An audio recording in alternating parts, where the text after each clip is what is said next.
Today, I'm going to be showing you how to bleed brakes. Now, if you have no brakes, you're going to want to check your master cylinder here. You're going to make sure that there's enough fluid in there. You want to make sure you're at the fill line or above that. You want to make sure your handle's in good condition. These are really cheap. You can buy this whole assembly here on Amazon. Really cheap. But I want to get into the actual brake bleeding process. So when you bleed brakes, when you depress this handle, it moves a plunger on the inside of here, and it allows fluid to go down. Whenever you release it, it holds the fluid up here. It's not trying to apply any pressure.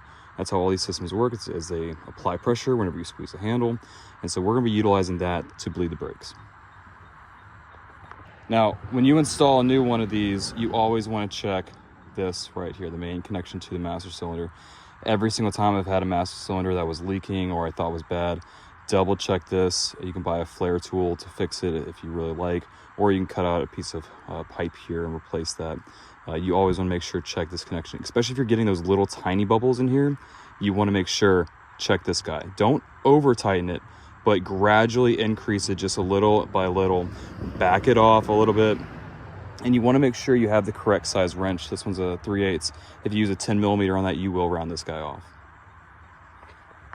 Now for this ATV, there is no bleeder valves on the brakes, so it's a little bit challenging. You're gonna have to, especially for the front, hold this guy down and then go down here to the caliper and bleed it from the nut that holds the brake line. And just so you guys can see what I'm talking about, we have a brake line that runs through here, comes up and over, comes down, and it goes into this bleeder nut.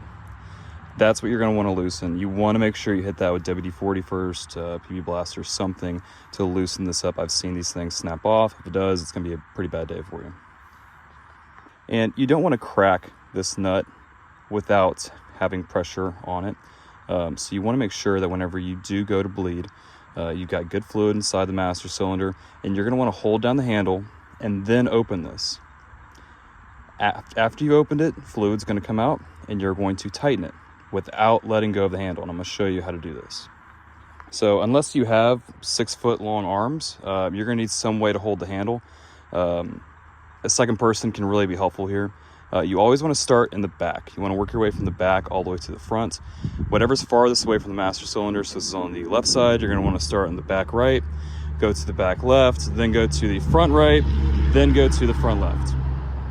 Now, if you're a guy like me and you don't have somebody right here readily available to help you, and you happen to also not have long hair, go steal a hair tie from your girlfriend. If you don't have a girlfriend, go find a girlfriend and take her hair tie. Now, this next part's pretty simple. You're going to want to pump the brakes. You're going to want to pump it.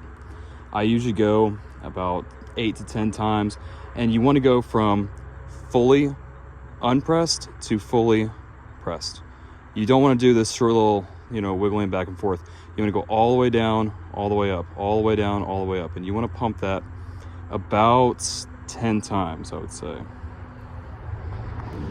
All right, so we're pumping this guy 10 times. Just going from fully pressed to fully unpressed. And you can go slow, you can go fast, doesn't really matter. Now what you want to do is get your hair tie on here. I'm gonna do this in real time with you guys so you can see how much it sucks not to have a second person here. And you want that to hold. You want that to hold right there, okay? So that is keeping pressure on the entire system. Then you're gonna come over here to your back brake caliper. We've got our nut right there. Now we're gonna open this, okay? And fluid's gonna come out. There's all the fluid. Now we're going to close it.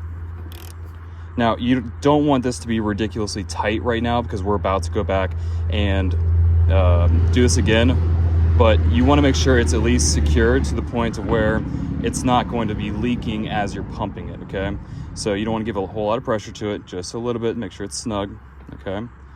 And we're even gonna leave that guy, try to get it on there. So now we've bled that one. We're gonna go back over here and we're gonna take off our handy dandy hair tie, okay? Let it up and then start pumping it again. Now, I know you guys can't feel what I'm feeling, but it will immediately start getting tighter, and you're gonna be working out, and you can kind of see we're getting a little bit of micro bubbles in there. Just a little bit, that's good. You might see a lot coming out, you might see none. That's totally fine. You're bleeding the brakes, so you want all the air to be out of the master cylinder, and you want all the air to be out of the lines. So after we do it about 10 times, we're gonna stop again.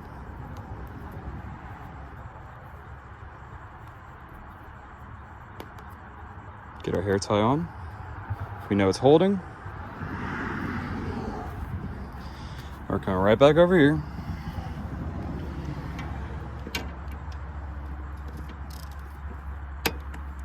There's a good fluid coming out, and you want to watch to see if there's a lot of fluid shooting out of there, a little bit of fluid, any air. If you might hear some hissing, that's totally fine. That's just the air escaping the system.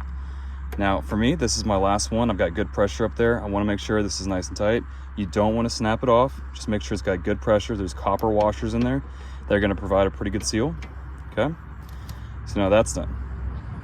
Now, you want to top off your master cylinder and make sure it's at a good level. You don't ever want to get below that line there because that's where the plunger is going to be pulling from. So you want to make sure you top this guy off. And you also don't want to overfill it. Now, a quick little pro tip for you guys. If you have an old and worn cap, obviously this guy's brand new, check your gasket in here. This can really mess you up if you have a worn or cracked gasket sitting inside there, or if it gets pinched when you push it on. I've seen that happen, and you'll start riding, get brake fluid everywhere. It's not a great day, but also can lead to the fluid in there getting muddied up and gross. You don't want any of that getting inside your lines, especially because you just bled the brakes, and you want this thing to be good for a while. What's up, guys? Now, lastly, you want to make sure you're not a jerk. Clean up after you're done. Make sure that you get some good brake cleaner. It doesn't matter what you use. Just make sure that this stuff, I mean, you can read the back of it. I highly suggest you do because nobody ever does. Do not spray this on anything rubber. So if you notice here, you get a four-wheel drive, you've got a rubber CV boot right there. Don't spray it on that. You want to be gradual and controlled.